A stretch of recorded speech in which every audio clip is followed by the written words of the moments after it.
Hi, everybody. Let's get started. Welcome to the MIT Mobility Forum. This is the session 172. I'm really glad to have Dan Ramot join us, talk about how technology transformed the public transit industry.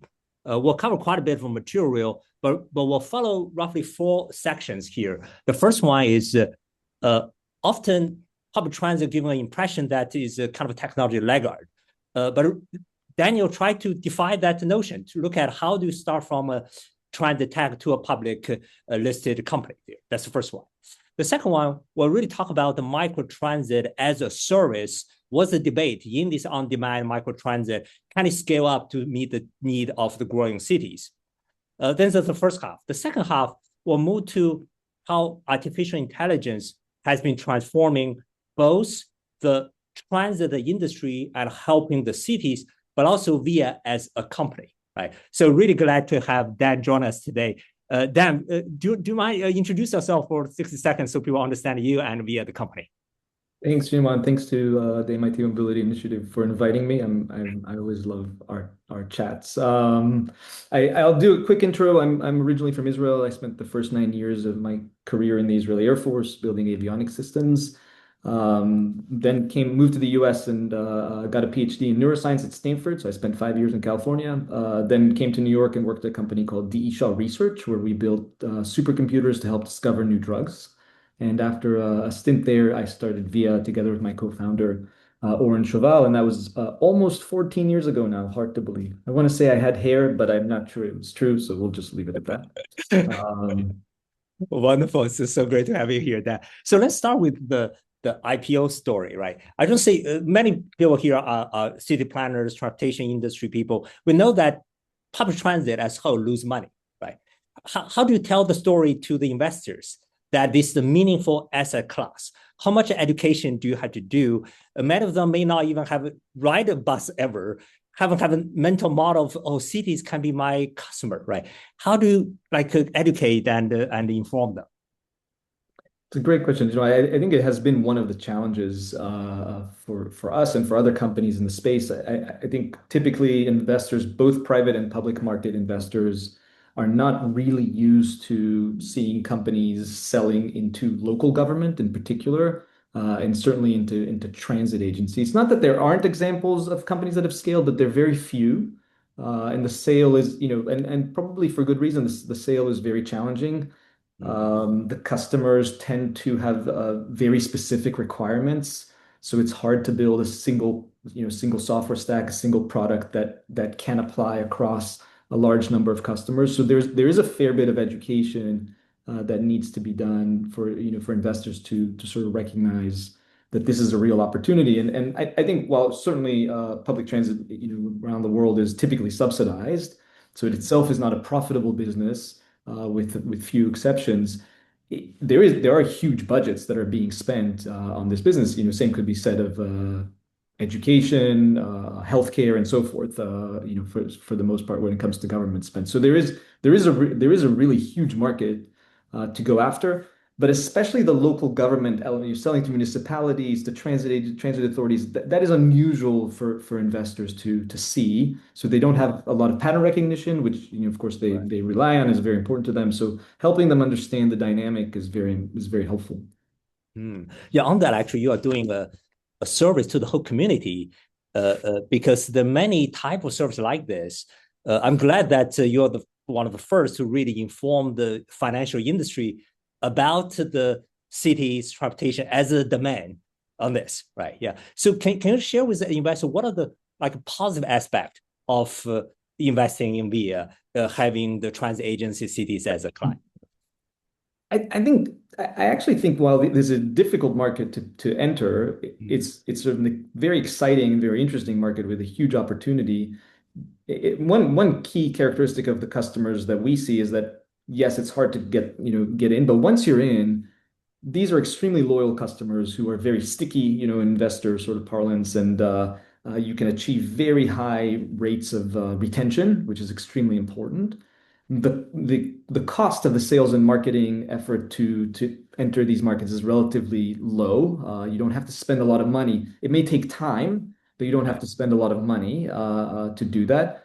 you may have to spend money in other ways. You have to build a product that's very complex, what's called, very vertical. Mm. And then once you're in and you're able to gain trust with these customers, then there's a lot of opportunity to help them with additional needs, so effectively to sell additional products, to cross-sell. So I think these are it's an outstanding market if you're able to get in, and if you do it right. If you do it, there's a lot of temptation getting into this market to overpromise because of the nature of the procurement. The procurement is very specific with a ton of very specific requirements. So it's very easy to say, oh yeah, I'll do everything you need. And then it's actually quite hard to deliver. If you do that, you lose trust. If you are able to avoid that temptation, really, really deliver on your promises, then I think what we found is these are really good partners. And actually we refer to our customers as partners.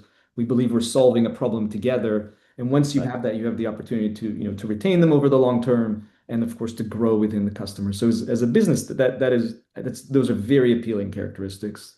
Yeah. Interesting you use the word partners. Yeah. Mhm. Indeed, in the end of the day, we as a company and the local city have to work very closely to deliver service to citizens. Yes, right. Very Yeah. closely. Yeah, we're, Yeah. we're trying to solve a problem together is how I often see. We're not necessarily trying to sell a product that we've built this is the product, that's it, here, go use it. It's really Right. about trying to figure out how to solve a problem together that the city or the transit agency is experiencing. Indeed. Yes, for now you operate in about more than 800 cities globally, right? So tell us a little bit about your growth strategy. From one side, there may be tens of thousands of cities out there could get into, right? But also you mentioned the point that often you get into one city in the region, but it helps to bring the others in. So tell us about the two different pathways. Yes. Yeah, I think, the way that what we are trying to do for cities is in many ways often requires transforming the way they operate. Mm, They are currently running buses a certain way. They may be running, in the US, a paratransit system, so transportation for people with disabilities. mm, Those are often run by departments that aren't necessarily fully integrated. They may be partially integrated, but aren't necessarily fully integrated. And then they may or may not have any dynamically routed transit like microtransit that's open to the general public. What our goal often is to come in and help them redesign the entire train system. So rethink the way that the buses are running, figure out if there are places where microtransit can be introduced, perhaps saving costs, providing better service to low density areas, and really integrating the whole system, including with paratransit. So that's a huge change, mm, oftentimes in the entire operation. That's just doing the same thing that you were doing before, just with better software. And yeah. that's a hard transition, especially for a government agency where the risk of failure is very high, where people Yeah. complain about change, they don't love change, and so forth. So in order to do that, you have to have a lot of credibility. And what we found that the easiest way to gain credibility is when you have other cities nearby where you can either Mm, go visit and see the product or you can talk to someone who's currently using in those cities nearby. So we see this very interesting dynamic of once we have enough kind of proof points in a certain region, mm. and we can measure it through the cost of our sales and marketing effort. The cost can go down while we can continue to grow very rapidly. We don't need to continue to invest. This referenceability is very powerful. Yeah, that's right. Yeah, so a nearby city did it. That's maybe the most powerful The persuasion. most powerful. I That's see. right. Yeah, right. In terms of the specific benefits of how VIA come here and transform the system, give me one or two examples, the specific cities where you're most proud of. Yeah, I think one example. This is maybe an extreme case. In Wilson, North Carolina, several years ago, we helped the city replace the entire bus system. So there are no more buses. There used to be, buses in Wilson. Replace them entirely with the microtransit system. So these are, I'm sure folks know, dynamically routed shuttles, minivans, or vans that are routed. They don't have fixed routes, and they're routed in real time based on actual demand as folks in the city are requesting rides.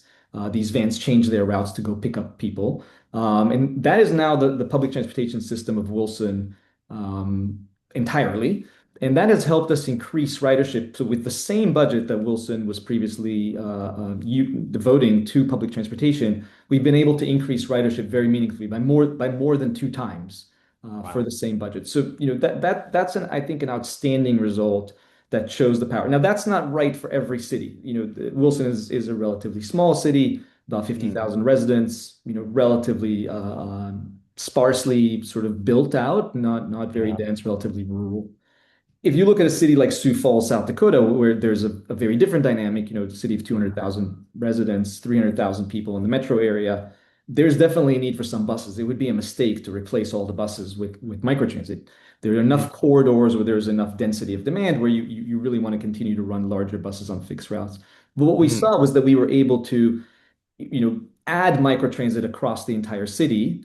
And Mhm. then that allowed us to run fewer buses and run them more frequently along kind of more straight routes rather than try to use the buses to cover, to provide coverage in the city. And that plus integrating the paratransit system, like I mentioned earlier, fully into the entire train system has allowed us, again, with the same budget, to increase ridership by, at this point, close to 50% Wow. over, in under 2 years. I see. Again, those, public transit typically does not see rapid growth. Startups, Yeah. technology Yeah. startups are used to rapid growth, but Yeah. um, Oh, this is I kind of mean, unusual. yeah, this is amazing too. Let's talk each of them, right? You said Wilson, about 50,000 people city. You convert all buses, fixed route buses to microtransit out there. So with about like more than two times ridership growth. Yeah. That's indeed that type of growth. Rarely you heard this level. So during this transition, right? Uh, say for example, if I'm a local citizen there, I used to use this bus 22. Now you're telling me, sorry, tomorrow no more buses. How do you let me feel comfortable about this change? Yeah, that's a tough challenge, and I think one of the most important things that we have to get right, because if you show up at the bus stop in the morning and there's just no bus anymore, and you're dependent on that bus, that's not a great outcome, for anyone, and certainly that's not going to lead to ridership growth. Why are we seeing ridership growth? We're seeing ridership growth because we're addressing a much larger percentage or a much larger number of real use cases in an effective way. We're reducing wait times for people on average. We're reducing the travel times very significantly. Previously, the bus system was very limited in where you could get around in Wilson. You could only get around where the buses were running, but much of the city was not covered by the buses. Now the microtrain system covers the entire city. So anywhere in the city, you're basically within, a few minutes walk and a 15-minute pickup by one of these vans, and then it will drop you off very near your destination anywhere you need to go. But to answer your question, we have to engage with the community in a very deep way. So, part of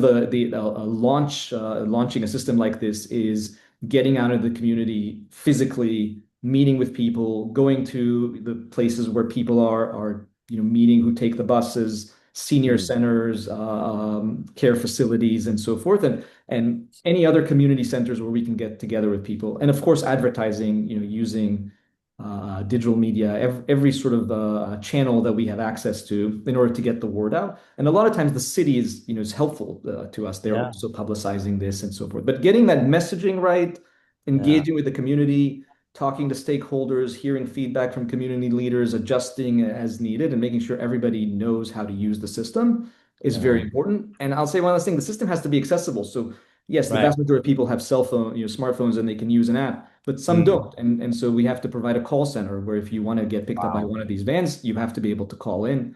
And that's provided in every one of our services as well. Okay. Yeah, that's really a kind of a very foundational layer of engaging the community there, right? Not just here's technology, go use it. Yes, Right. right. Yeah. Right. No, that wouldn't Yeah. work, with a lot of, and we have a lot of very vulnerable, Yeah. riders who are Right. dependent on these systems for getting to hospital appointments or certainly getting to work, right? And those are critical use cases that you can't just say, oh, sorry, now you can't do this anymore. That Right. does not work at all. So we have to make sure that we're covering all the previous use cases very effectively and expanding access to people. We do see that. This many times folks who are writing the system report that it has enabled them to gain employment. We have a service in Muskegon, Michigan, where 50% of the writers reported that they've been able to access employment thanks to the service. I see. Oh, that's actually my next question. So after the ridership will grow by more than two times with the service, presumably people's general acceptance or perceptions positive on this, right? But you just answered. So you indeed do the surveys to understand the after change perception of that. We do, I and we've see. seen, really where cities are doing these surveys. So we survey the writers to try to understand what the use cases are, obviously to get their feedback, to continue to improve. But some cities we work with are also just running their own surveys, trying to understand things like satisfaction with local government, which I think Oh, around the world and certainly in the U.S. right. is a major concern. People don't often view their government, and increasingly, less and less view their government as being very effective. Yeah, And so, for example, in West Sacramento, we saw a really nice increase in the overall view of local government after the service launch, in right. the positive view of local government. So I think, local government working for its residents, for its citizens, to me is incredibly important to ensure that people have trust in government and generally in our political system. So, so, so as a local citizen, I see the service more as a public service, or Right. it's as a company service. It's more like public service. It is entirely a public service, so if you were to go to any one of the cities in which we operate, it's extremely rare that the service is called via. You may see if you were very, kind of Right. looking very closely, you may see powered by via, but it usually will have its own name. I see. So we'll Yeah. say, So that ride. reinforce, yeah, that reinforce your notion about being a partner here, right? Correct. In that. Correct. So the vast majority of these services are white labeled, and I see. Yeah. they're basically branded however the city wants to brand them. Right. And then get to the second example, the Suffolk, South Dakota. That's a bigger city. You cannot try convert everything into the microtransit. You need this fixed line.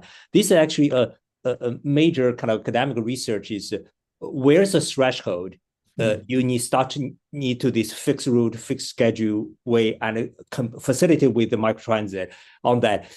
You guys have access to 800 some cities now, right? Yeah. Probably you already learned enough patterns in that under what condition certain regime of operation makes sense.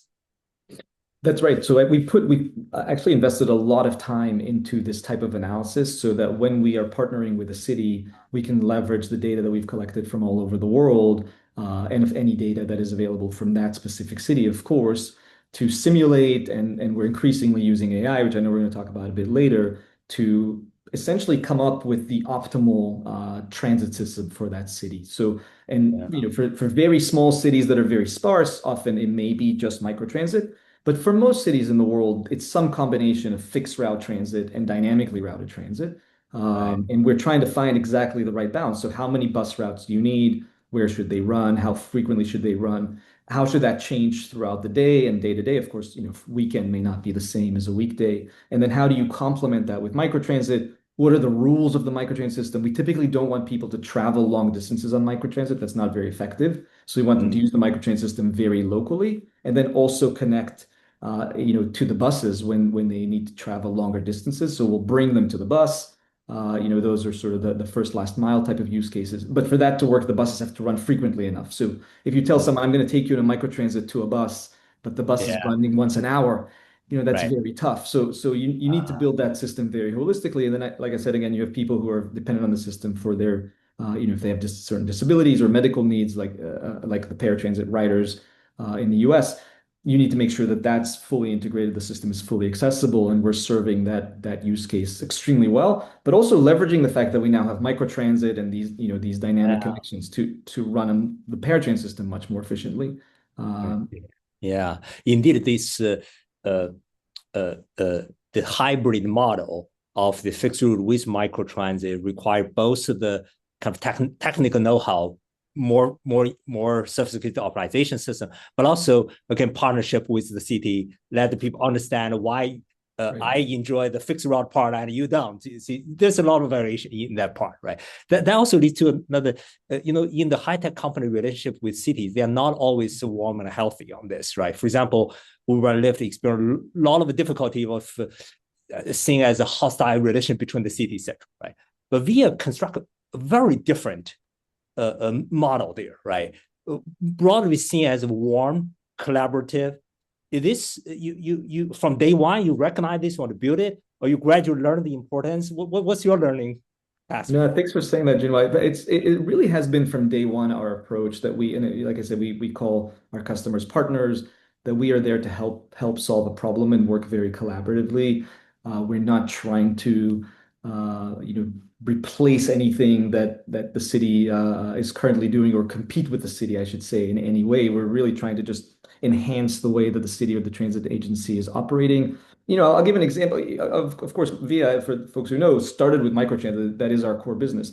But when we look at Sioux Falls, where has most of the ridership growth come from? It's come from the buses. The buses are the workhorses of the system. That's where you can really move very, very large numbers of people. The idea was simply to streamline the design of the bus system, run the bus routes that are more effective more frequently, straighten them out, and then make sure people can get to them, with microtransit if they don't happen to live close to a bus route. How do we get them there effectively? How does that all work together?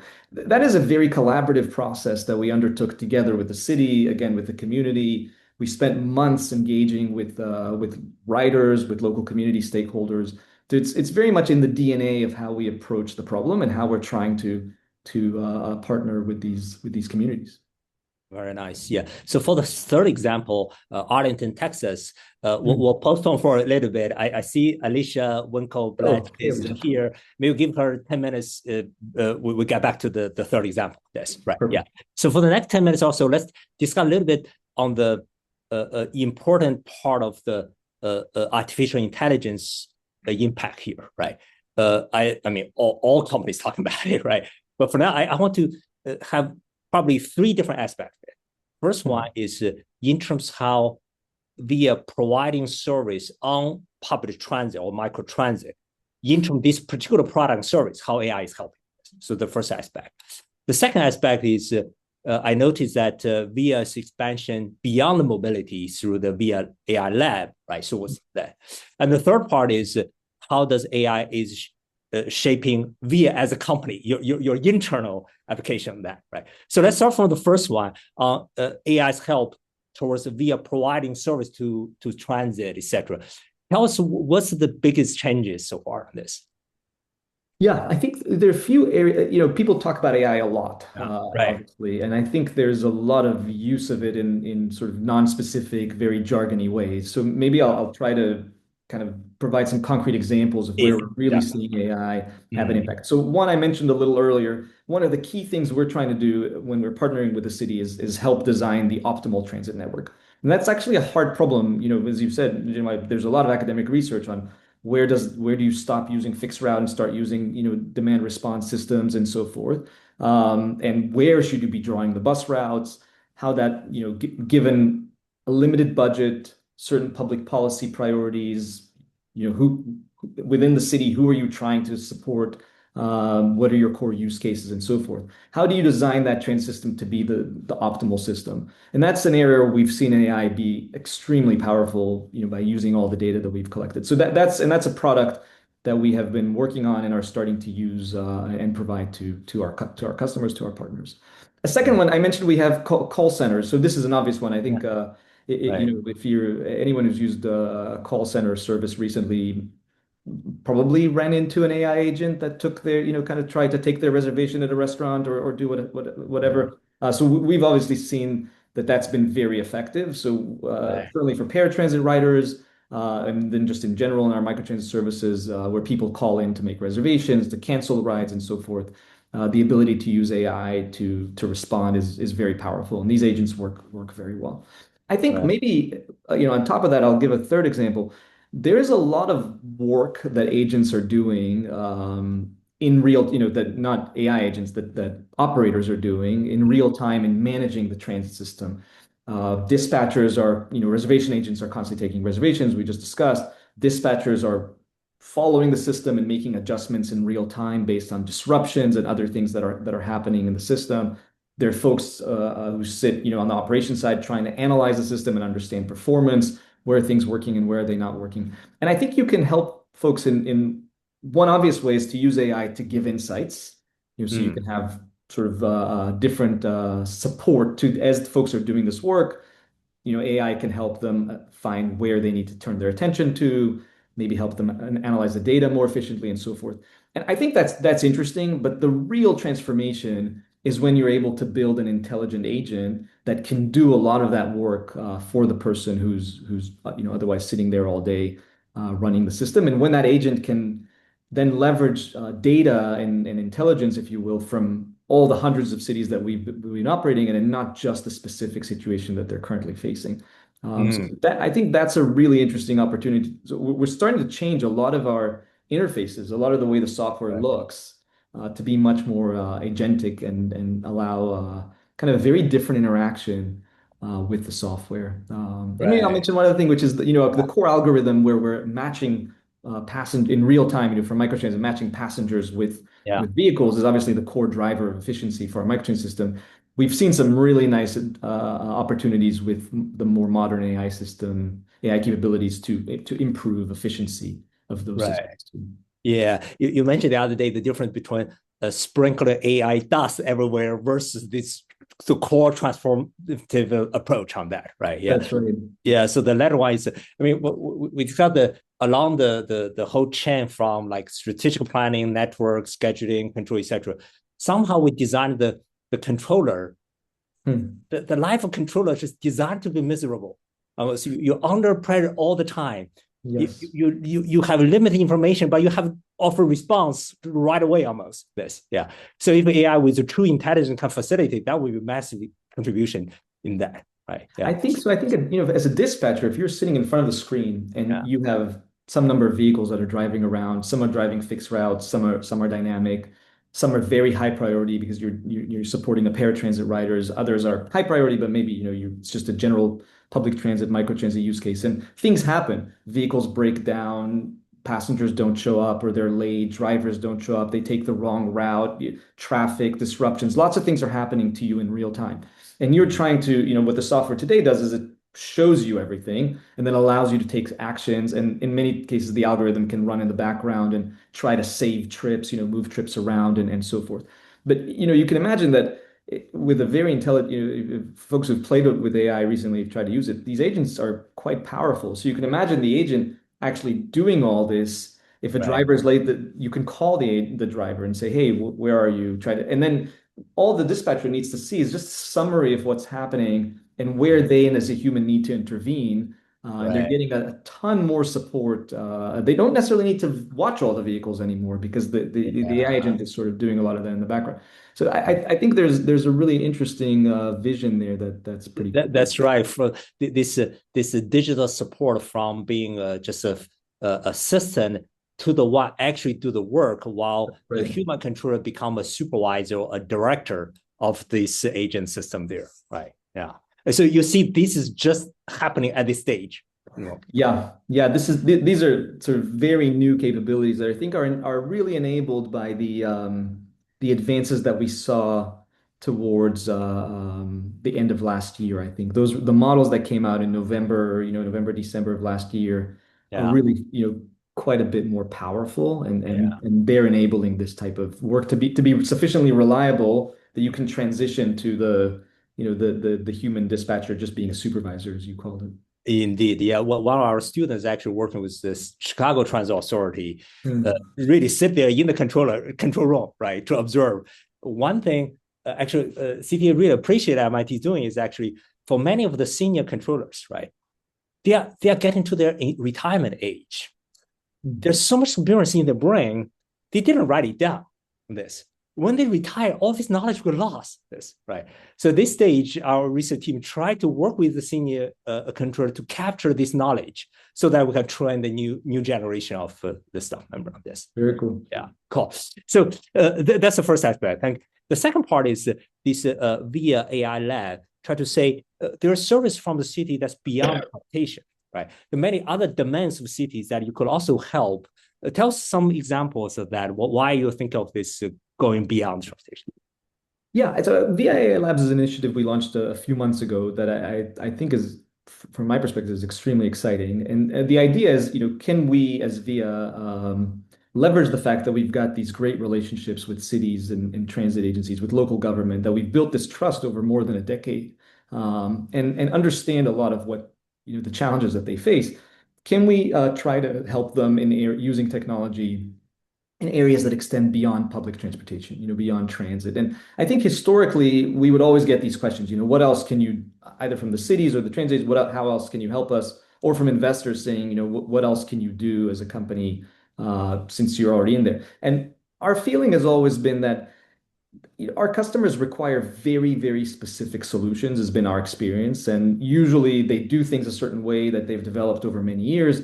and they have very limited flexibility in changing how they do things. And so if you want to build a software product that helps them with their work, you have to capture all of that specificity, all these requirements, operational requirements, regulatory requirements, compliance, and it's just a huge project to do that for even one city. And then you go to the next city and you realize, oh, they're doing it completely differently.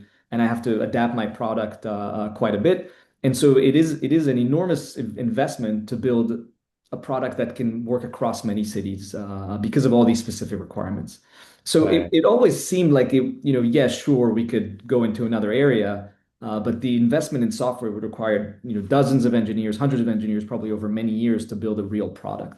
I think Mm, AI changes it because it allows you to build these very specific solutions, these agents that are very specific to each individual customer, to each individual city, but is also very rapidly able to scale because you're not building the software in sort of a traditional way with every feature you have to build as a separate feature. You're actually just letting the agent plug into all the data, learn, and then do what it is that you want it to do. So we believe there's an opportunity, and I think Palantir is a company that has shown how to do that in a really nice way to sit with the city, with engineers, really understand their need and build an agent that can solve their specific requirements.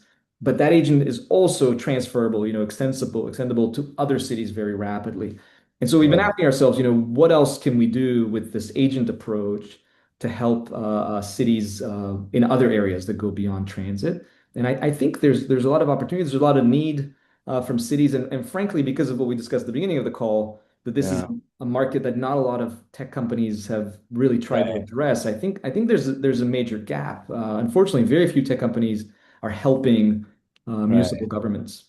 Yeah, that's interesting. There are two dimensions here, right? One is this functional variation, right? If you work on public transit versus a garbage truck versus like school bus versus housing issue, etc. The other one is the city to city variation. Each city has its quirks, etc. Right? So it seems what you're saying is once I build up enough trust with this particular city, that's a kind of much more important asset I have now, right? Then the functional variation between a bus and a garage, like a garbage truck versus school bus, maybe AI really can help me break that more easily today. That's right. That's right. I think that's exactly right, Jim. And I think, with traditional software, yes, you're absolutely right, but still then building the solution would be very hard. And if you then wanted to take it to another city, that would be a whole other project. But Right. the way these agents work, we've seen and we trialed that within VIA with some of our internal products that we've built, where we built a really interesting tool with AI that was super plugged into our internal infrastructure, to all of our tools. And then we thought, could we take that and give it to another company and see if it's useful to them? And this had nothing to do with transit. It's just an internal engineering tool. Um, and with a traditional piece of software, to take whatever we built internally and give it to another company would have never worked. They have their own setup, their own configurations. They're actually using a completely different stack. But with the AI agent, it actually was extremely helpful to them that Right. we gave it to. And all it took was a few hours, honestly, of plugging it into their infrastructure and reading all of their content and understanding the way that they operated. Then all of a sudden, the AI agent was able to deliver a lot of value. So again, two very different use cases, but really transferable from one company to another. Indeed, indeed. Yes. So they are kind of the lower level specificity AI can kind of take care of it, right? It's the upper level organizational understanding, the definition of the problem, the evaluation metric, that's need. Yes. Yeah. So that actually connect to the third part of the AI application. That is the how AI change via Hmm. itself. This, right? Yeah. And let me put in the context of the whole SaaS industry is experiencing these challenges, right? There's a lot of discussion about how SaaS can kind of survive this transition. What's the crisis versus what's the opportunity to redefine what a SaaS company is. So for that, I'd like to hear from you what is VIA's practice, but also then say, given this demand in this transit to support, how does it differ from a typical, more generic kind of SaaS company? Yeah, I think it's for folks who are not using AI in their day-to-day lives, other than maybe to plan a trip with ChatGPT or something. I will say that the last 6 months or so, these models have become incredibly powerful, and they're able to do quite sophisticated tasks with pretty high reliability.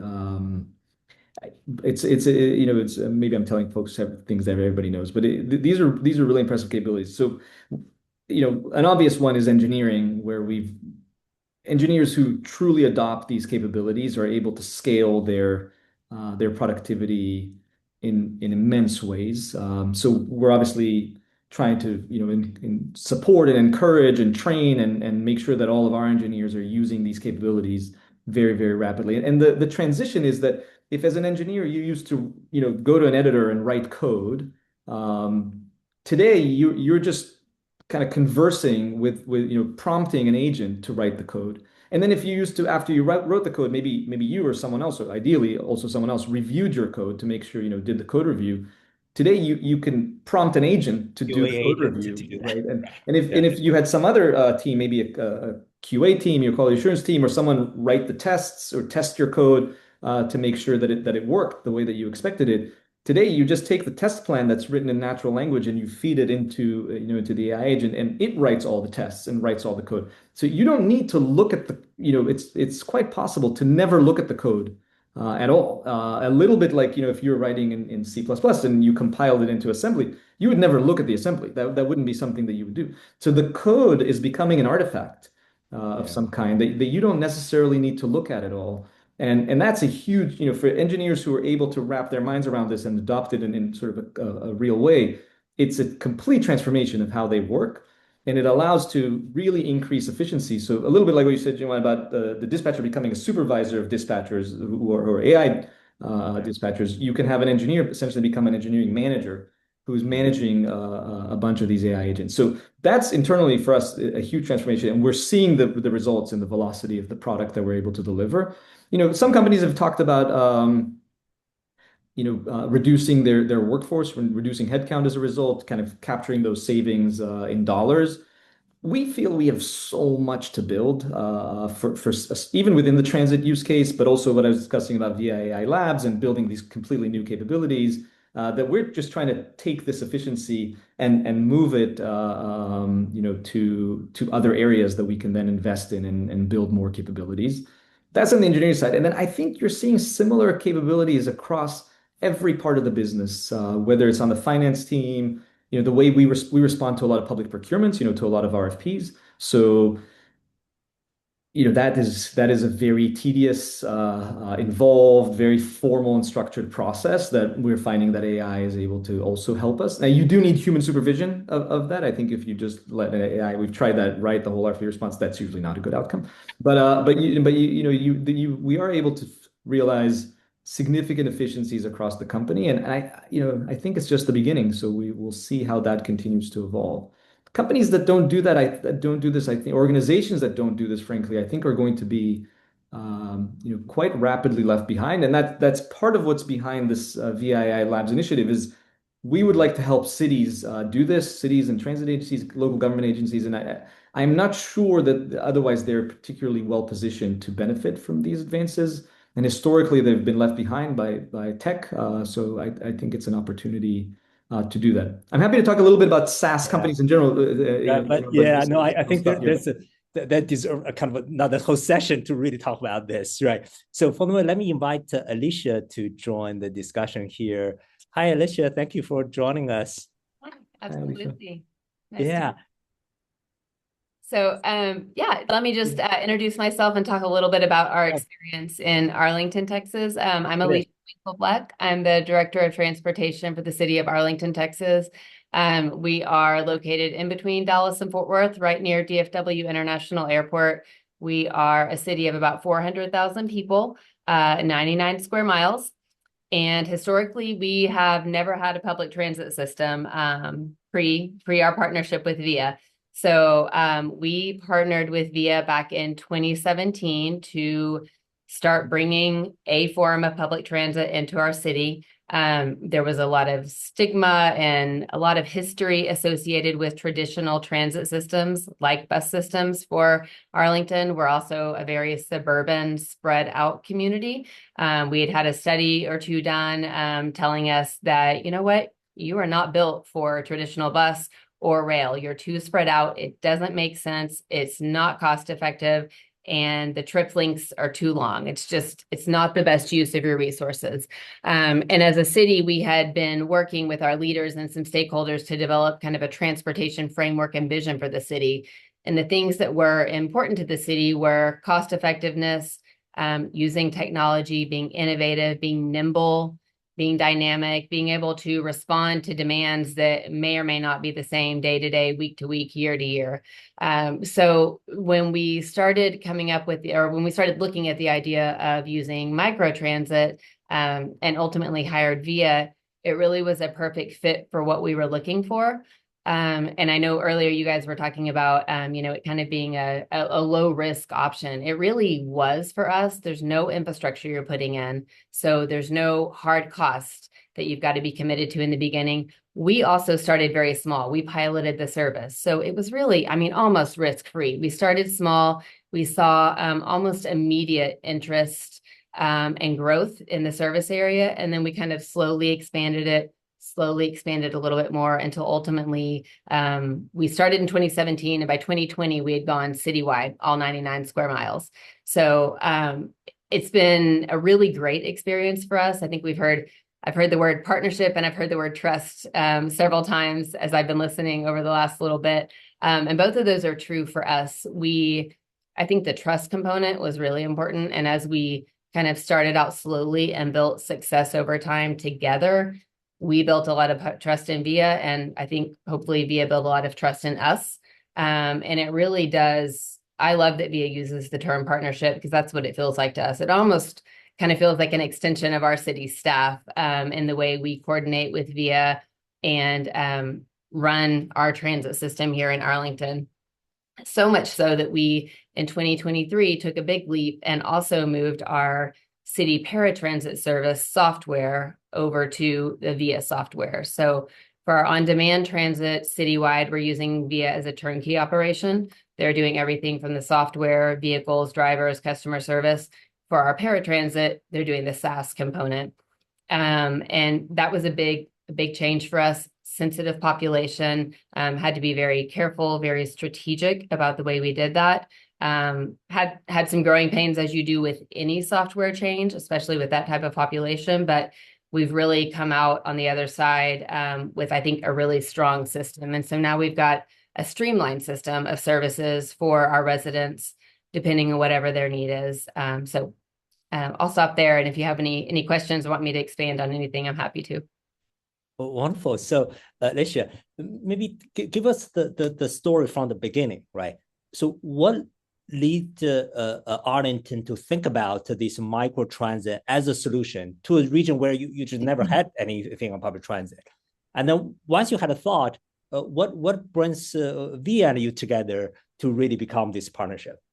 Sure, absolutely. Our city leaders knew that there was a need for some sort of public transit solution. We had taken the question to the voters 3 different times over probably 25 years, asking them if they wanted to use sales tax to be a member of a transit authority. In the Dallas-Fort Worth region, there's actually 3 transit authorities. And all 3 times the answer was no. And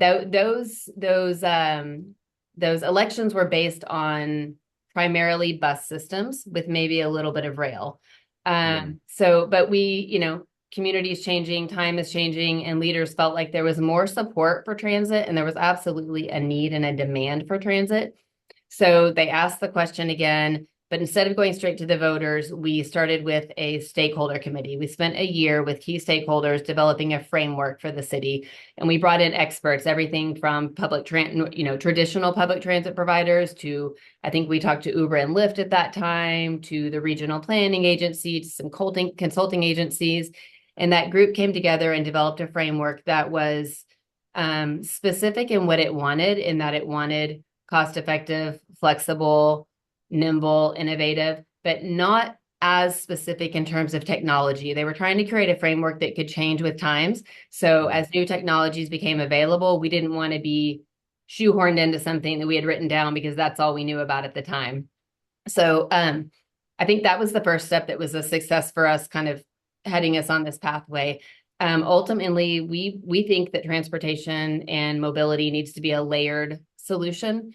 comprehensive and layered. So, we saw something like dynamic rideshare being kind of the base layer that covers the city. We do think that at some point, someday, we will have some fixed routes. They may not be a bus, they may not be a rail, they may be an autonomous people mover or something like that. We're not there yet. But that's kind of how we came to be in a situation where we were looking for that. And then being a city government, we needed to procure our services. We use Federal Transit Administration funding for a lot of the cost for both our HandyTran and our Arlington On Demand service. So we issued an RFP, went through that traditional procurement process, and landed with VIA. Wonderful. Dan, so once you're able to help Arlington, presumably there's many other cities in the country that share a similar kind of structure or like a suspicion from the public about transit. But this Arlington demonstrate, no, you can do that. This, right? Yeah. So how much you are encouraged by this example, and so that it can help many more cities in that regard? I'm extremely, Alicia, thank you. For that. I'm extremely encouraged by the example. I will say, I think one thing that's worth saying is still to this day, Alicia, I don't know if you would agree, still to this day, sometimes I see articles in the press that say Arlington doesn't, the largest city in the U.S. without a public transit system. I would beg to differ. I think that we absolutely, both the paratransit system and the microtransit system represent a very strong and successful public transit system that's suitable for Arlington. And like I said earlier, Arlington has a certain dynamic, certain demographic, the way that it's built out, certain urban planning. Sioux Falls is a city that, even a bit smaller, that does require, I think, very obviously fixed routes. So that's what works there. It's just about finding the right solution for each city and tailoring it right, and not necessarily being very dogmatic about, we want the right hammer for the right nail, and not necessarily being dogmatic about it. Right. Yeah. So on that, and let me add to John for the audience question. I'll just make the point that the public transit, mass transit, there are different notions of it. One is how much you aggregate people. The other one is the ownership structure of that service, or what's your objective of doing things there, right? But somehow the vocabulary we all get mixed up in this notion. That right? Yeah. So to you, John. Super. Okay. So Dan and Alicia, we had a very active chat as always, and we will share this chat file with you because there are a lot of great comments embedded in there. Let me start out with 3 questions clustered around data and privacy. So Ada Smith asked, what data, if any, do you collect on riders? What do you do with that data? Saul Tannenbaum asked to ask this from a different perspective, what privacy guarantees are there, if any, about individual trips and destinations? And then Michael Woods asked, does VIA track the destination or purpose for microtransit trips like work, shopping, healthcare, etc.? So cluster of questions on data and privacy.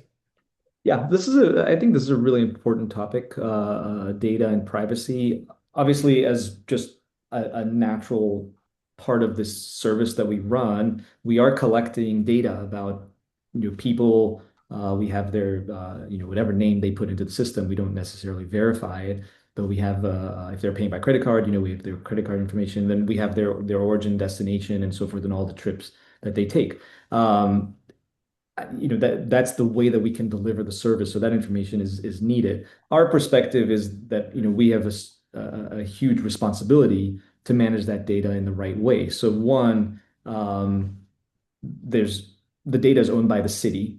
We don't own the data.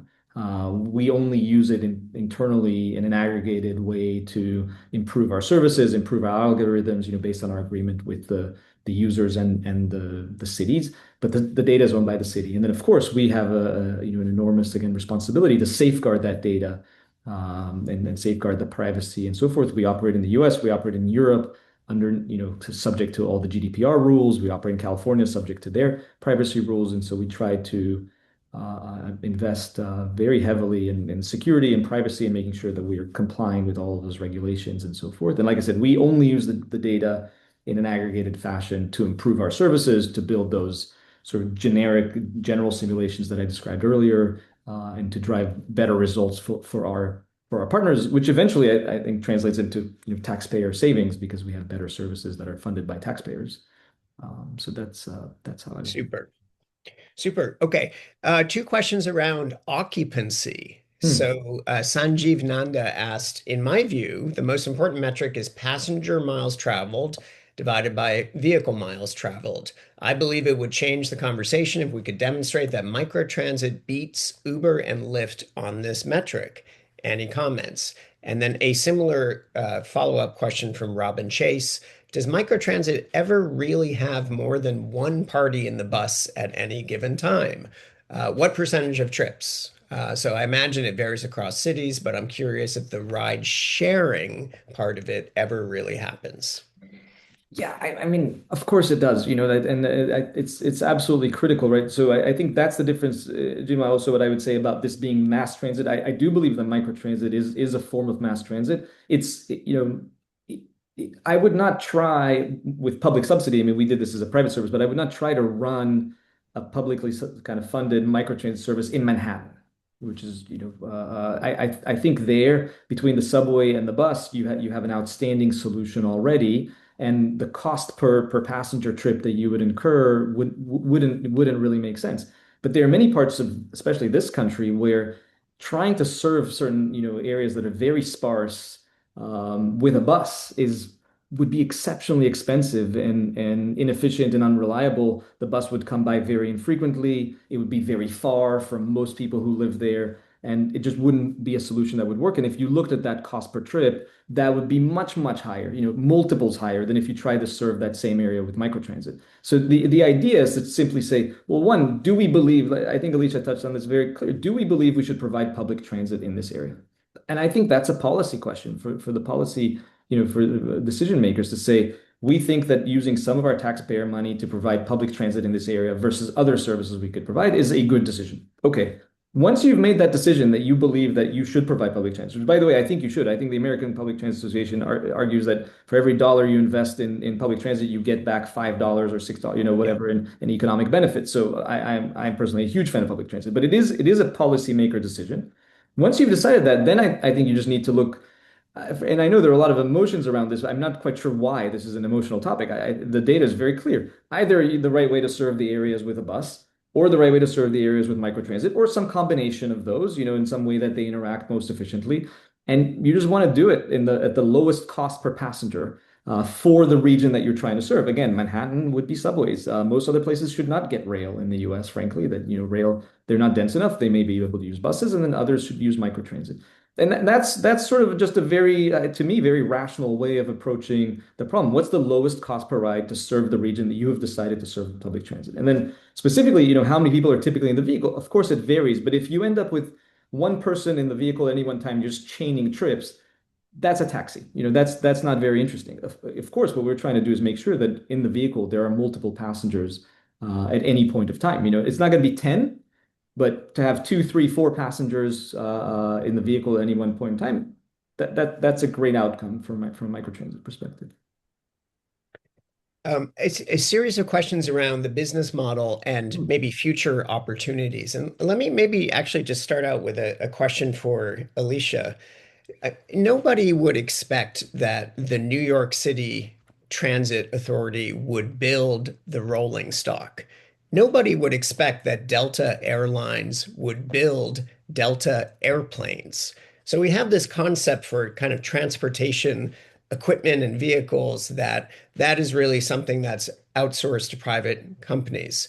Now, what we're talking about here is sort of outsourcing the operations to private companies as well. And I guess, Alicia, my question for you would be, as you were working with Dan and the team at Via, how did you sort of explain this to the folks, in Arlington, that this is a little bit different? It is public transportation, but it's, part of the operations are managed by a private company, by a business. Yeah, I think that's a great question. I think it felt very homegrown, I think, because we started small and because we'd never had anything like this. So I think because of that, we were able to manage the expectations and the conversation a bit. We absolutely had some people asking that question. This is a private business. Why don't you go join one of the transit authorities? The easiest and quickest answer is it cost us $40 million a year to be a member of a transit authority, and we run via citywide for, depending on the year and the ridership, $8-9 million. Wow. So as city staff, we are doing our best to be good stewards of public funds. It does not make sense to spend $40 million and give you 2 bus lines and maybe 1 rail stop at the northern end of the city when I can offer every single resident across 99 square miles access to public transit within a 1 to 2 block walk. So I think we kind of managed it that way. It was really kind of, this is the right approach cost-wise. It's the right approach for our city. And I think it also helped that it felt there wasn't a lot of permanent infrastructure going in. So I think it felt more comfortable for the community to absorb it, because if the community saw that it wasn't working or decided it wasn't working, it could go away. Yeah. John, I would just add, I mean, maybe folks on the call are not aware, but in the US, a fairly high percentage of bus operations are outsourced to private companies. In the UK, which has an incredible bus system in London, actually Transport for London outsources bus operations to 6 different operators. They do very little to no in-house operations. In France, pretty much all of the, again, incredible public transit systems, right? We think about where we've got great public transit systems. Almost the entire system is outsourced to private operators. So it's for profit operators. So it's not I think the idea that you outsource operations maybe it seems is sort of feels like a negative, but I'm not sure that it is based on these precedents. Right. I mean, we're here in Boston. Our commuter rail service is operated by Keolis, a private company. I think you're right, Dan, and I think a lot of people just aren't aware of who's actually doing what within the system. Right. And by the way, if you came to Arlington, you wouldn't necessarily know that it was not Arlington's, that it was being outsourced, right? It feels like, at least like you were saying, it feels like the city system very much. So that's what we're trying to go for. Yeah, right. Indeed. Majority of the system, particularly well-run public transit system outside United States, are this public tendering but privately provided service. That's right. And I think I saw a question about that said, well, what makes it public other than public money? I think certainly Alicia and your team, Anne and others would be amazing examples of this. There's incredible oversight and guidance and, setting the strategy, monitoring the KPIs, making sure, kind of making a lot of decisions day to day, frankly, about how to prioritize the system and so forth, using the data that's being provided. So there's very much a publicly controlled, city controlled system and city managed system, supported by a private operator, in this case us. So it can be anybody. There are many others. I think that's a good point, Daniel. I think for this to work, at least for someplace like Arlington, for this to work, you don't just pay a contractor and turn them loose. This is a core function that city staff, does as part of our day-to-day and making this work for our city. And like you said, we're extremely hands-on. And I think that's why it works so well here. Yeah.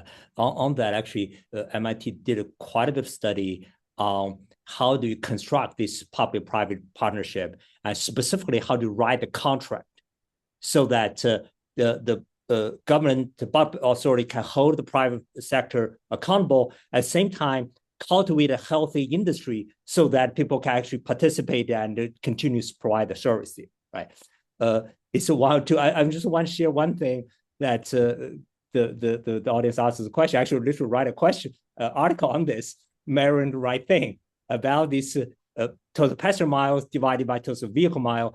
Then the key question, once you have the metrics, how does whatever service compare to total single vehicle occupancy private vehicle, compared to shared use, compared to taxi, Uber, via bus, train, railway, etc. So they can have a meaningful comparison there.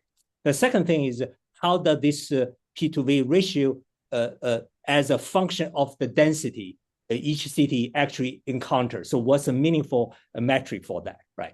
So lastly, maybe just one question for Dan and Alicia. So in your ambition, in 5 years, what is success, right? Both for cities point of view in the microtransit, or from VS company point of view, or both? I can say, obviously,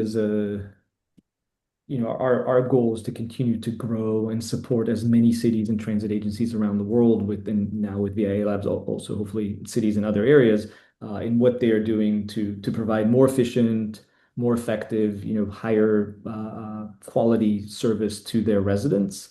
That's how we measure ourselves. So we track all these same KPIs that you're showing, Geneva, and we're constantly trying to evaluate how are we doing? Are we providing a public benefit? What's the cost effectiveness of our services? What's the ROI to the cities? And the goal is just to continue to do this at scale, at growing scale across the world. Nice. Thanks, Alicia.